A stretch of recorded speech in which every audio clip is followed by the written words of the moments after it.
स्वागत है, आपका वक्तव्य प्रस्तुत कीजिए। राधे राधे सभी को। स्वस्ति श्री गणेशाय नमः। श्री स्वस्ति श्री गणेशाय नमः। अस्मद गुरुभ्यो नमः। अस्मद परम गुरुभ्यो नमः। अस्मद सर्वगुरुभ्यो नमः। श्री रामानुजाय नमः। श्री राधा कृष्णाभ्यां नमः। लंबोदरं परमसुन्दरमेकदन्तं पीताम्बरं त्रिनयनं परमं पवित्रम् ओद्याद्दिवाकरनिभोज्ज्वलकान्तिकान्तं विघ्नेश्वरं सकलविघ्नहरं नमामि। शरीरं स्वरूपं ततो वा कलत्रं यशश्चारुचेतं धनं मेरुतुल्यं मनश्चैन लग्नं श्रीगुरूणाङ्घ्रिपद्मे तथा किं तथा किं तथा किं तथा किं। जयतु जयतु देवो देवकी नन्दनोऽयं। जयतु जयतु पृथ्वी जयतु जयतु कृष्णो वृष्णिवंश प्रदीप। जयतु जयतु मेघश्यामला कोमलांगम्। जयतु जयतु पृथ्वी भारनाशो मुकुन्द। कृष्ण त्वदीय पद पंकज पंजरान्ते अद्यैव मे विशतु मानस राजहंस। प्राण प्रजान समये कपवात पीत्ते कंठावरोधन विधो स्मरणं कुतस्ते। बर्हापीडं नटवरवपु कर्णयो कर्णिकारं बिभ्रद्वासकनककपीशं वैजयन्तीं च मालं। रन्ध्रान् वेणुरधरसुधया पूरयन् गोपवृन्दे वृन्दावनयं स्वपदरमणं प्राविशद्गीतकीर्तिं। करारविन्दे न पदारविन्दं मुखारविन्दे विनवेशयन्तम्। वतस्य पात्रस्य पुटे शयानं बालं मुकुन्दं मनसा स्मरामि। रामाय रामभद्राय रामचन्द्राय वेदसे रघुनाथाय नाथाय सीतापतये नमः। अंजनानंदनं वीरं जानकी शोकनाशनं कपीसमक्षहन्तारं वन्दे लंका भयंकरं। भक्त भक्ति भगवंत गुरु चतुर नाम बपुए इनके पद वंदन किए नासत विघ्न अनेक। अनंत कोटि ब्रह्मांड नायक अचिंत कल्याण गुणगण निधान सर्वेश्वर सर्वाधिपति अकारण करुणा बरुणालय अकारण करुणा कारक सकल जन कल्य सापहारक परात्पर परम ब्रह्म अनंत कोटि कंदर्प दर्प दलन पटियान निर्गुण निराकार सगुण साकार जगदैक बंधु करुणैक सिंधु सच्चिदानंद घन परमात्मा श्री राधा कृष्ण एवं श्री राधा रानी जी के युगल चरणों में दास का कोटि कोटि प्रणाम। प्रणाम। समुपस्थित भागवत भक्त भागवत कथा अनुरागी सज्जनों, भक्तिमयी मातृशक्ति भगनी बांधवो, सिया राम मैं सब जग जानी, करहु प्रणाम जोड़ी जुग पानी, सच्चिदानंद रूपाय विश्वोत्पत्त्यादि हेतवे, तापत्रय विनाशाय श्री कृष्णाय वयं नुमः। हमारे सबसे पहले गुरु जी के चरण कमलों में मेरा प्रणाम। यहाँ उपस्थित सभी कक्षा के महानुभावों को मेरा प्रणाम। सबसे पहले हम कथा प्रारंभ करने से पहले कुछ क्षण के लिए अपने मन और वाणी को पवित्र करने के लिए भगवान नाम संकीर्तन करते हैं। श्रीमन्नारायण नारायण नारायण, श्री हरि नारायण नारायण नारायण, हरे नारायण नारायण नारायण, श्रीमन नारायण नारायण नारायण, लक्ष्मी नारायण नारायण नारायण,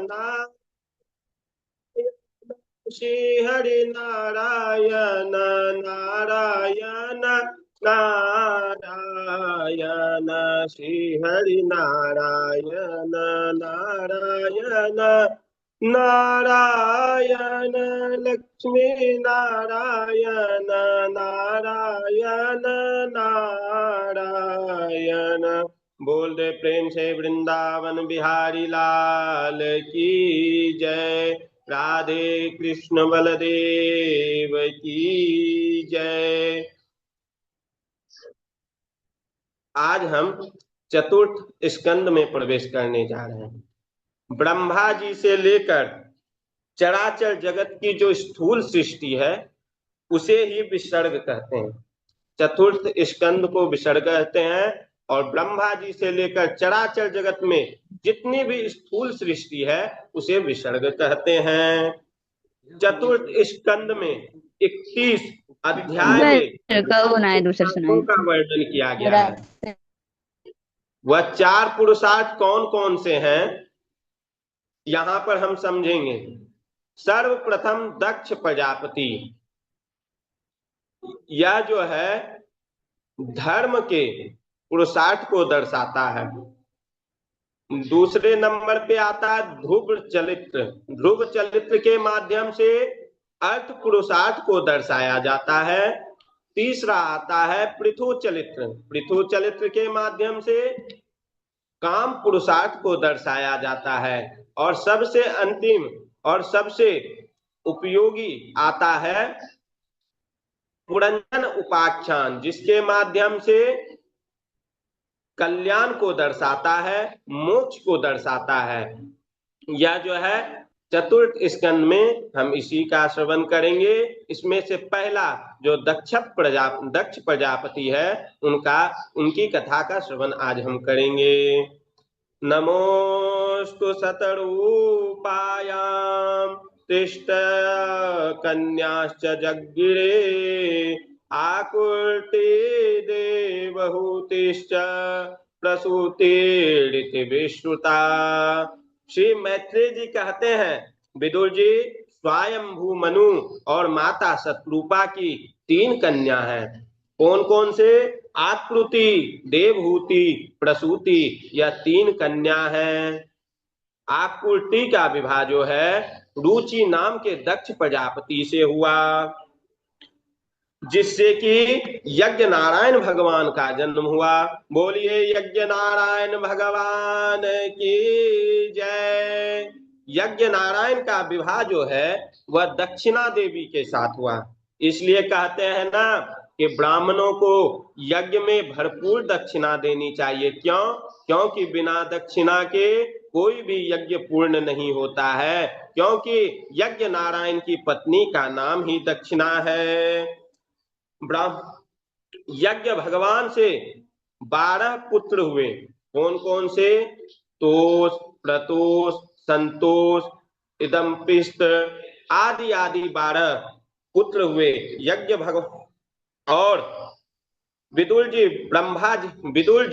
ब्रह्मा जी के मानस पुत्र अत्रि मुनि का विवाह अनुसुईया माता से हुआ। एक बार ब्रह्मा जी ने अत्रि मुनि से कहा कि आप जो है संतान उत्पन्न करिए। यह बात सुनकर अत्रि मुनि जो है वह ऋक्ष नामक पर्वत पर चले गए। वहां जाकर उन्होंने घनघोर तपस्या की। इतना घनघोर तपस्या किया जिससे कि एक नहीं तीनों भगवान प्रसन्न हो गए, ब्रह्मा, विष्णु और महेश। उन्होंने कहा कि हे मुनि अत्रि, अपनी आंखें खोलिए। जब अत्रि मुनि ने अपनी आंखें खोली तो वहां उन्होंने तीनों भगवान का दर्शन किया और कहा, एको मय्य भगवान विबुध प्रधान से चित्ते कृता प्रजननाय कथम न यूयम्। मैंने संतान प्राप्ति इच्छा से एक परमेश्वर का ध्यान किया था, तो आप तीनों में से वह कौन है? तो भगवान नारायण कहते हैं, हे मुनि अत्रि, सबसे पहले तुम यह जान लो कि हम तीनों अलग नहीं हैं, हम तीनों अलग होते हुए भी एक हैं। क्यों? क्योंकि हम तीनों का कार्य एक दूसरे के संबंध से है। मैं विष्णु, मैं जो हूँ संसार का पालन करता हूँ। ब्रह्मा जी सृजन करते हैं और महादेव संसार का संहार करते हैं। इसलिए हम तीनों जो है ना, हम तीनों को एक ही मानो। और हम तीनों तुम्हारी तपस्या से अति प्रसन्न हैं, इसलिए हम तीनों तुम्हें वरदान देते हैं कि हम तीनों के अंश से तुम्हें एक एक पुत्र की प्राप्ति होगी। तब जो है कुछ समय बीतने के बाद ब्रह्मा जी के अंश से चंद्रमा की प्राप्ति हुई और विष्णु भगवान के अंश से योग वेता दत्तात्रेय जी का जन्म हुआ। और टीवी बंद करो। योग वेता दत्तात्रेय जी का जन्म हुआ और भगवान शिव के अंश से दुर्वासा ऋषि का जन्म हुआ। दुर्वासा ऋषि का जन्म हुआ। दुर्वासा ऋषि का जन्म हुआ। मनु की तीसरी पुत्री जो है प्रसूति, उसका विवाह दक्ष प्रजापति से हुआ, जिससे 16 कन्याएं हुई, जिसमें से 13 का विवाह जो है धर्म के साथ हुआ, एक का अग्नि के साथ हुआ, एक का पितरों के साथ हुआ और एक का जो है ना वो भगवान शंकर के साथ हुआ। और धर्म की पत्नी मूर्ति देवी से नर नारायण भगवान का जन्म हुआ। बोल दे प्रेम से नर नारायण भगवान की जय। सभी के कुल की वृद्धि हुई, परंतु भगवान शंकर के कुल की पत्नी सती से किसी भी संतान की प्राप्ति नहीं हुई, क्योंकि उसके पिता दक्ष ने भगवान शंकर का अपमान कर दिया था, जिसके कारण युवा अवस्था में ही माता सती ने अपने देह का त्याग कर दिया था। विदुर जी पूछते हैं, मुनीश्वर, भगवान शंकर तो शीलवानों में श्रेष्ठ हैं, किस कारण से भगवान शंकर किस कारण से उन्होंने भगवान शंकर से द्वेष किया? विदुर जी के इस प्रकार प्रश्न पूछने पर मैत्रेय मुनि कहते हैं, पुरा विश्वम सृजा सत्रे समेता परमर्शया तथा मर्गना सर्वे सानुगा मुनियोग्नया। विदुर जी, जब ब्रह्मा जी ने दक्ष प्रजापति को प्रजापतियों का अध्यक्ष बना दिया तो उसका अभिमान बहुत बढ़ गया। परम पूज्य गोस्वामी जी कहते हैं, नहीं को अस जन्मा जग माही प्रभुता पाई मद नाही जाहि मद नाही आही, नहीं, इस संसार में ऐसा कोई उत्पन्न ही नहीं हुआ जिसको ऐश्वर्य की प्राप्ति होने पर, पद की प्राप्ति होने पर वह मद में मतवाला न हो जाए। एक बार प्रजापतियों का शस्त्र हुआ। उस सत्र में बहुत बड़े बड़े ऋषि मुनि, बड़े बड़े देवता आए। वहां सारे देवता मौजूद थे, ऋषि मौजूद थे, भगवान शंकर, भगवान ब्रह्मा जी, विष्णु, सभी देव मौजूद थे। सबसे अंतिम में अभिमान से दक्ष प्रजापति वहां आए। उन्हें देखकर सभी देवता, सभी ऋषिगण खड़े हो गए, परंतु ब्रह्मा जी और शिव जी यह दोनों खड़े नहीं हुए। जब उन्होंने, दक्ष प्रजापति ने ब्रह्मा जी को बैठे हुए देखा तो कहा, उन्होंने मन में सोचा यह तो हमारे पिताजी हैं, चलो कोई बात नहीं। लेकिन जब उन्होंने भगवान शंकर को खड़े देखा तो वह क्रोध से मारे बहुत लाल हो गए और देवताओं से कहने लगे कि हे देवताओं, आज मैं तुम्हें एक शिष्टाचार का बात बताता हूं। यह जो शिव है ना, यह शिव, मैंने तो अपनी पुत्री का विवाह अपने पिता ब्रह्मा जी के कहने पर इस मृग लोचनी का विवाह इस मरकट लोचन के साथ कर दिया।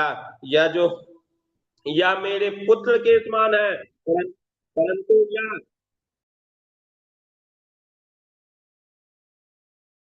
मेरे सम्मान में खड़ा नहीं हुआ। यह प्रेतों के निवास स्थान शमशान में रहता है और भूतों प्रेतों के साथ पागलों के समान नंग धड़ंग घूमता है, चिता का भस्म लगाता है और एक नर मुंडों की माला पहनता है। इसका नाम तो शिव है, परंतु यह पूरा का पूरा अशिव है, अमंगल रूप है। प्रजापति के इस प्रकार बुरा भला कहने पर भी भगवान शंकर ने कोई उत्तर नहीं दिया। जब वह शांत बैठे रहे तो उनका क्रोध और बढ़ गया और उन्होंने क्रोध में आकर के भगवान शंकर को श्राप दे दिया। भगवान शंकर को श्राप दे दिया, आज से इन्हें इंद्र, उपेंद्र आदि देवताओं के साथ यज्ञ में भाग नहीं मिलेगा। प्रजापति के इस प्रकार श्राप देने पर नंदीश्वर भी क्रोधित हो गए। उनको भी क्रोध आ गया और उन्होंने भी दक्ष प्रजापति को श्राप दे दिया। कहा कि हे दक्ष प्रजापति, तुम बहुत देर से मैं कर रहा है ना, तो जा, मैं तुझे श्राप देता हूं कि कुछ ही समय में तेरा यह जो सिर है वह बकरे का हो जाएगा। और जो ब्राह्मण तेरा अनुमोदन कर रहे हैं ना, मैं उसे भी श्राप देता हूं कि यह जो है यह जो ब्राह्मण है यह अपनी आजीविका के लिए विद्या, तपस्या, तप धारण करेंगे और सर्वभक्षी हो जाएंगे। नंदीश्वर जब निरपराध ब्राह्मणों को श्राप दे रहे थे, निरपराध ब्राह्मणों को श्राप दे दिया तो भृगु ऋषि जी को भी अत्यधिक क्रोध आ गया। उन्होंने भी शिवगणों को श्राप दे दिया, आज से जितने भी भगवान शंकर के अनुयायी हैं वह शौचाचार से रहित रहेंगे, हो जाए, जटा, भस्म, अस्थि आदि को धारण करे, मदिरा आदि नशीले पदार्थों का सेवन करेंगे। जब वहां श्रापा श्रापी होने लगी तो भगवान शंकर थे और बिना किसी से कुछ कहे वहां से चल दिए। और जब वह कैलाश पर आए तो उन्होंने माता सती को देखा, परंतु उन्होंने कुछ नहीं कहा कि उनके पिता दक्ष प्रजापति ने आज उनका कैसे अपमान किया है। और कुछ इस बात को कुछ ही समय बीते थे तब ब्रह्मा जी ने उन्हें दक्ष प्रजापति को प्रजापतियों का अधिपति बना दिया, तो उसका अभिमान और बढ़ गया। तब उसने भगवान शंकर का अपमान करने के लिए सोचा अपमानित करने के लिए सोचा। यह सोचते हुए उसने बृहस्पतिस्व नाम का यज्ञ करने का विचार किया, जिसमें भगवान शंकर को छोड़कर सभी ऋषि मुनि, सभी ऋतुजों, सभी भगवानों को आमंत्रित किया, बुलाया। अब अब सुनिएगा, देवता भी बड़े चतुर। जब उन्हें यह पता चला कि दामाद और ससुर में आनाकानी चल रही है, तो उन्होंने भी सोचा कि चलो कुछ आनंद लिया जाए। वह अपने स्वर्णों से जड़ित आभूषण, नए वस्त्र, अपने रथ पर सवार होकर के कैलाश के मार्ग से ही जाने लगे। जब माता सती ने सभी देवताओं को इस प्रकार जाते हुए देखा, तो उन्होंने सोचा, एक देवताओं को रोक के पूछा कि हे देवताओं, तुम कहाँ जा रहे हो? तो देवताओं ने हंसते हुए स्वर में कहा, माता, हम जो है आपके पिताजी के बृहस्पतिस्व नामक यज्ञ का जो आयोजन किया है वहीं जा रहे हैं। ऐसा कहकर वह आगे चले गए और माता सती जो है भगवान शंकर के पास आई और कहा, प्रजापतिस्ते ससुरास्य साम्प्रतं निर्यापितो यज्ञमहोत्स्वकिल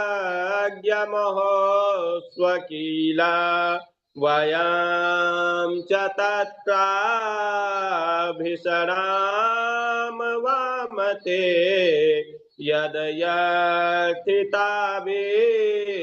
विबुधा प्रजान्ति। आज माता सती ने वहां आकर यह नहीं कहा कि मेरे पिताजी के घर में यज्ञ है, चलिए। उन्होंने आकर के कहा कि हे महादेव, हे भगवान शंकर, आज आपके ससुर दक्ष प्रजापति के यहाँ भारी यज्ञ का महोत्सव है, तो हमें भी वहां चलना चाहिए। सभी देवता वहां जा रहे हैं। यदि आप मुझसे कहेंगे कि हमें आमंत्रित नहीं किया गया है, तो मैंने भी शास्त्रों को पढ़ा है, मैं भी ज्ञानी हूं, मैं भी जानती हूं कि अनाहुता अप्यभियंति सौहृदम भर्तुर्गुरुर देह कृतश्च केतनम, कि कुछ स्थान ऐसे हैं जहां बिना बुलाए भी चले जाना चाहिए, जैसे कि अपने पति के यहाँ, अपने गुरु के यहाँ, अपने माता पिता के यहाँ, कथा में, कीर्तन में, यहाँ अगर आपको आमंत्रित नहीं भी किया गया हो तो भी चले जाना चाहिए, अपने चले जाना चाहिए। तब उस पर भगवान शंकर कहते हैं कि हे सती, मैं यह सारी बातें जानता हूं, परंतु जहां जानबूझकर ना बुलाया गया हो वहां कदापि नहीं जाना चाहिए, जाना चाहिए। जदपि मेत प्रभु पितु गुरु गेहा, जाई बिनु बोलहु न संदेहा, तदपि विरोध मान जहाँ कोई, तहाँ गए कल्याण न होई। ऐसी जगह जाने से कल्याण नहीं होता है। आज भगवान शंकर ने माता सती को जो यज्ञ में बीता था, वह किस प्रकार दक्ष प्रजापति ने उनका अपमान किया था, यह सारी बातें कह सुनाई। और अंत में कहा, सती, यदि तुम मेरी बात ना मानकर वहां जाओगी तो तुम्हारे लिए अच्छा नहीं होगा, क्योंकि सम्मानित व्यक्तियों का अपमान उनकी मृत्यु का कारण बनता है। ऐसा कहकर भगवान शंकर मौन हो गए। माता सती को जब पिता का प्रेम याद आता तो वह दौड़कर दरवाजे पर चली जाती, और जब अपने पति भगवान शंकर का ध्यान आता तो वह दरवाजे के अंदर भगवान शंकर के पास चली आती। ऐसे संशय में कभी बाहर जाती और कभी अंदर आती। विचार करते करते अंत में पिता का प्रेम पति के प्रेम पर भारी पड़ा और माता सती वहां से पिता के घर चल पड़ी। जब भगवान शंकर ने देखा कि माता सती जो है उनकी आज्ञा का पालन ना कर कर बिना आज्ञा लिए ही पिता के घर चली गई, तो उन्होंने शिवगणों को कहा कि यह जो माता सती का सामान है, यह सारे सामान आप उनके पीछे लेकर चले जाइए। जब माता सती अपनी जब माता सती दक्ष प्रजापति के यहाँ गई, तो माता सती पहुंची तो सादर मिलही एक माता, भगनी देखी बहु मुस्काता। माता तो बड़े प्रेम से मिली, हाल चाल पूछी, क्यों? क्योंकि पुत्र जाएता क्वचिदपि कुमाता न भवति। पुत्र कुपुत्र हो सकता है, लेकिन माता कभी कुमाता नहीं होती है। उनके हृदय में ममता करुणा हमेशा भरा रहता है। पुत्र चाहे कितनी भी गलती कर ले, कितना भी अपराध कर ले, पर माता कभी भी उसको अपने से दूर नहीं करती है। इसलिए यह कहा गया है। यहाँ जब उनकी बहन उनसे मिली, सगे संबंधी मिले, तो वह सब हंसने लगे और कहने लगे कि देखो देखो, इसको तो यज्ञ में बुलाया भी नहीं गया है, फिर भी देखो यह मुंह उठाकर चली आई। पर अपनी बहनों की बातों का उन्होंने बुरा नहीं माना और वह आगे पहुंच गई। जब आगे गए, यज्ञ में पहुंची, तो उन्होंने देखा कि सभी देवताओं का स्थान वहां पर लगा हुआ है, परंतु महादेव का कहीं भी स्थान नहीं लगा है। यह देख करके उनका क्रोध अत्यधिक बढ़ गया, क्रोधित हो गई और कहने लगी, पिताजी, इस संसार में भगवान शंकर से श्रेष्ठ कोई दूसरा नहीं है। सभी देव हैं, लेकिन वह देवों के देव महादेव हैं। वह उनका ना कोई प्रिय है ना कोई अप्रिय है। जिन भगवान शंकर का शिव है, यह 2 अक्षर का नाम है। जिनके मुख से एक बार भी निकल जाता है ना, उनका पाप ताप संताप सब नष्ट हो जाते हैं। आप उन्हीं भगवान शंकर से द्वेष करते हैं। धर्म कहता है, जहां स्वामी की निंदा हो रही हो, गुरु की निंदा हो रही हो, पति की निंदा हो रही हो, भगवान की निंदा हो रही हो, यदि आप में सामर्थ्य है तो यदि आप में सामर्थ्य ना है तो अपने कानों को बंद करके वहां से निकल जाना चाहिए।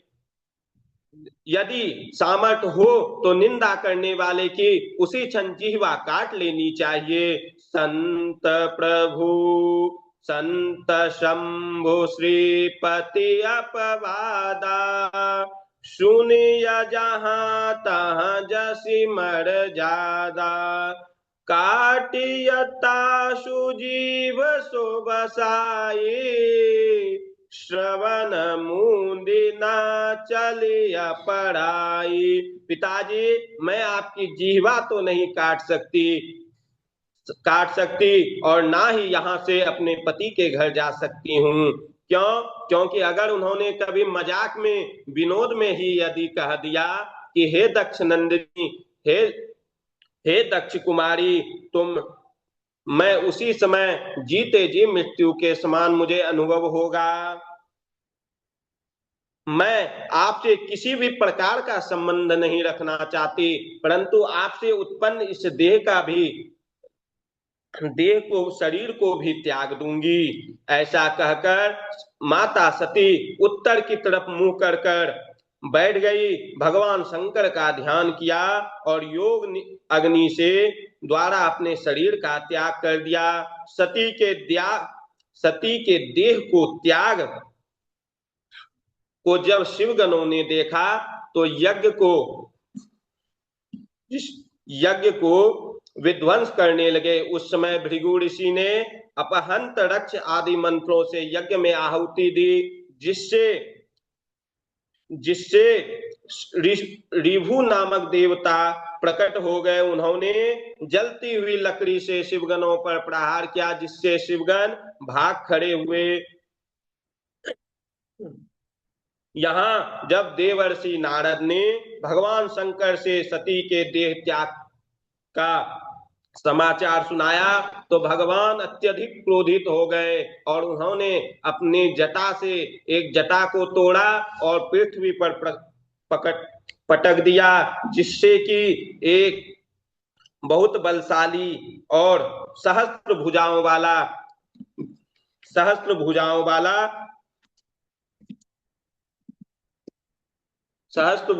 वाला पुरुष प्रकट हो गया। उसकी हजारों भुजाएं थी, सूर्य के समान चमकते 3 नेत्र, विशाल दाढ़ी, और उसने हाथ जोड़कर भगवान शंकर से कहा, किम करोमि भगवान, आज्ञा दीजिए मैं क्या करूं। भगवान शंकर ने कहा, दक्ष सा यज्ञम जहि, यज्ञ के सहित दक्ष प्रजापति का नष्ट कर दो, दक्ष प्रजापति को नष्ट कर दो। भगवान शंकर की आज्ञा पाकर वीरभद्र ने उनके चरणों में प्रणाम किया, उनकी परिक्रमा की और कैलाश के कनखल हरिद्वार की ओर चल पड़े। सती चलित वीर भद्र द्वारा यज्ञ विध्वंस, वीरभद्र के चलने से पृथ्वी में कंपन होने लगी, आंधी चलने लगी। ऋतुजों ने उत्तर की ओर से उड़ती हुई धूल को जब देखा तो कहने लगे कि अभी तो गोधूली बेला नहीं है, आंधी चल नहीं रही, लुटेरे हो नहीं सकते। क्यों? क्योंकि प्राचीन ब्रही का राज्य है। फिर यह धूल कहां से आ रही है? इस प्रकार शोध ही रहे थे कि शिवगणों ने यज्ञशाला को चारों तरफ से घेर लिया। मध्याह्न का समय था। शिवगणों ने अनेकों देवताओं को अंग भंग कर दिया। मणिमान ने भृगु को पकड़ लिया, वीरभद्र ने दक्ष प्रजापति को पकड़ लिया, चंद्रदीश ने ऋतुजों को पकड़ लिया। सबसे पहले आचार्य जी को दक्षिणा दी गई। भृगु जी जब क्यों दी गई? क्योंकि भृगु जी जब दक्ष प्रजापति भगवान शंकर को श्राप दे रहे थे, उस समय अपने मूंछों में और दाढ़ी में हाथ फेरकर ताव दे रहे थे, बारंबार दाढ़ी में हाथ फेर रहे थे। वीरभद्र ने एक झटके में ही उनकी दाढ़ी और मूछे दोनों उखाड़ ली। भग देवता दक्ष प्रजापति को आंखों से उसका रहे थे, इसलिए उनकी आंखें फोड़ दी। और पुषा देवता बारंबार दांत दिखाकर हंस रहे थे। वीरभद्र ने एक ही मुष्टिका के प्रहार से उनकी 32 दांत गिरा दिए और अंत में दक्ष प्रजापति का तलवार से सिर काटने का प्रयास किया, परंतु वह जो है यज्ञ में अभिमंत्रित थे, इसलिए उनका सिर नहीं कटा। तब वीरभद्र में भगवान शंकर का ध्यान किया और क्रोध में आकर उनकी गर्दन को मरोड़ कर तोड़ दिया, उखाड़ करके यज्ञशाला में उसके सर को विध्वंस कर दिया। संपूर्ण यज्ञशाला को आग लगा दी और शिवगण कैलाश से लौट आए। यहाँ सभी देवता ब्रह्मा जी के पास त्राहिमाम त्राहिमाम भगवान करते हुए पहुंच गए। सारा वृतांत सुनाया। ब्रह्मा जी ने कहा कि हे देवताओं, जब ब्रह्मा जी स्वयं भगवान विष्णु और भगवान शंकर यज्ञ में नहीं गए थे तो तुम लोग वहां क्या करने गए थे? तो वहां क्या करने गए थे? देवताओं ने कहा, प्रभु अब क्षमा कीजिए, अगली बार से ऐसा नहीं होगा, इस बार रक्षा कीजिए। ब्रह्मा जी ने देवताओं को साथ लेकर कैलाश आए। भगवान शंकर वहां बट वृक्ष के नीचे भस्म चंदन धारण किए हुए कुशासन पर बैठे हुए थे। ब्रह्मा जी ने प्रार्थना की, प्रभु यह यज्ञ अधूरा रह जाएगा, इसे पूर्ण कीजिए। यज्ञ के यजमान दक्ष प्रजापति को जीवित कर दीजिए, भग देवता की आंखें लौटा दीजिए, भृगु जी को उनकी दाढ़ी और मूछ तथा पुषा देवता को उनकी दांत जो है प्रदान कीजिए, संपूर्ण देवता जो छिन्न भिन्न हो गए हैं उन सबको ठीक पहले जैसा कर दीजिए, और यज्ञ के जो अवशिष्ट पदार्थ हैं उस पर आपका भाग होगा। ब्रह्मा जी के इस प्रकार प्रार्थना करने पर भगवान शंकर ने अपने गणों को आदेश दिया कि दक्ष प्रजापति को बकरे का सिर लगा दिया जाए। शिव गणों ने भगवान शंकर का आदेश पाते ही दक्ष प्रजापति के सिर के स्थान पर बकरे का सिर लगा दिया। भगवान शंकर ने कहा, भग देवता मित्र देवता की आंखों से देखेंगे, उषा देवता अब वृद्ध हो गए हैं तो अब यह जो है इनको दांत नहीं मिलेगी, अब जो है यह पिसा हुआ अन्न खाए, और भिगु जी जो इस बकरे की दाढ़ी मूछ लगा दी जाए। भगवान शंकर ने जैसा जैसा जैसा कहा उसी समान शिवगणों ने सबका श्रृंगार कर दिया, और श्रृंगार कर दिया, सब कर दिया। दक्ष प्रजापति बकरे के समान मैं करता हुआ स्तुति करने लगा, अहम ब्रह्मा च सर्वस्य जगत कारणम परम। दक्ष प्रजापति, मैं ब्रह्मा और शंकर जगत के परम कारण हैं। हम तीनों में जो समान भाव रखता है वह शांति को प्राप्त कर लेता है। हरि निंदा सुनहि जे काना, होई पाप गौ घात समाना। ऐसा कह भगवान नारायण अंतर ध्यान हो गए। दक्ष नंदिनी सती कालांतर में हिमालय की पत्नी मैना के गर्भ से उत्पन्न हुई और भगवान शंकर की तपस्या कर उन्हें वर रूप में पुनः प्राप्त कर लिया और सदा सदा के लिए उनकी अर्धांगिनी हो गई। बोलिए सांब सदा शिव भगवान की जय। राधे कृष्ण बलदेव की जय। युगल सरकार की जय। बाके बिहारी लाल की जय। अब जो है मैं एक भजन के साथ अपनी वाणी को विराम देना चाहूंगा क्योंकि काफी समय भी हो गया है। कहते हैं, हो गए भव से पार लेकर नाम तेरा, हाँ हो गए भव से पार लेकर नाम तेरा, अरे हाँ हो गए भव से पार लेकर नाम तेरा। वाल्मीकि अति दीन दुखी थे, बुरे कर्म में सदा लीन थे। वाल्मीकि अति दीनहीन थे, बुरे कर्म में सदा लीन थे। करी रामायण तैयार लेकर नाम तेरा, अरे हाँ हो गए भव से पार लेकर नाम तेरा। थे नल नील जाति के बानर, राम नाम लिख दिया शिला पर। थे नल नील जाति के बानर, राम नाम लिख दिया शिला पर। हो गई सेना पार लेकर नाम तेरा, ओ हाँ हो गए भव से पार लेकर नाम तेरा। भरी सभा में दुपद दुलारी, कृष्ण द्वारिका नाथ पुकारे। भरी सभा में दुपद दुलारी, कृष्ण द्वारिका नाथ पुकारे। बढ़ गए चीर अपार लेकर नाम तेरा।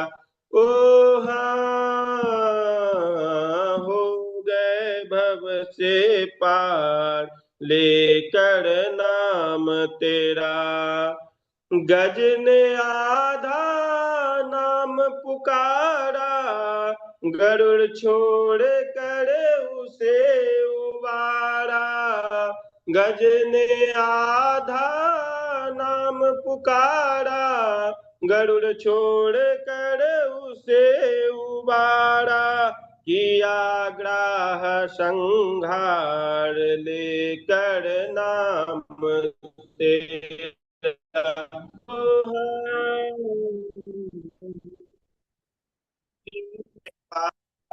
लेकर नाम तेरा। ओ हाँ जिनको स्वयं तार नहीं पाए, नाम लिए से मुक्ति पाए। जिनको स्वयं तार नहीं पाए, नाम लिए से मुक्ति पाए। महिमा नाम अपार लेकर नाम तेरा। ओ हाँ हो गए भव से पार लेकर नाम तेरा। मीरा गिरधर नाम पुकारी, वृष अमृत कर दिए मुरारी। मीरा गिरधर नाम पुकारी, वृष अमृत कर दिए मुरारी। खुल गए चारों धाम लेकर नाम तेरा। ओ हाँ हो गए भव से पार लेकर नाम तेरा। हाँ हो गए भव से पार लेकर नाम तेरा। राधे राधे गुरु जी। बहुत सुंदर शुभम भैया। बहुत सुंदर आपका वक्तव्य रहा। इसी प्रकार तैयारी करते रहिए और अपने वक्तव्य से हम लोगों को लाभान्वित करते रहिए। जय श्री राधे। जय श्री राधे। आप लोग का आशीर्वाद है गुरु जी बस। बहुत सुंदर, बहुत बढ़िया। ठाकुर जी कृपा बनी रहे, ऐसे ही खूब अच्छे से कहिए।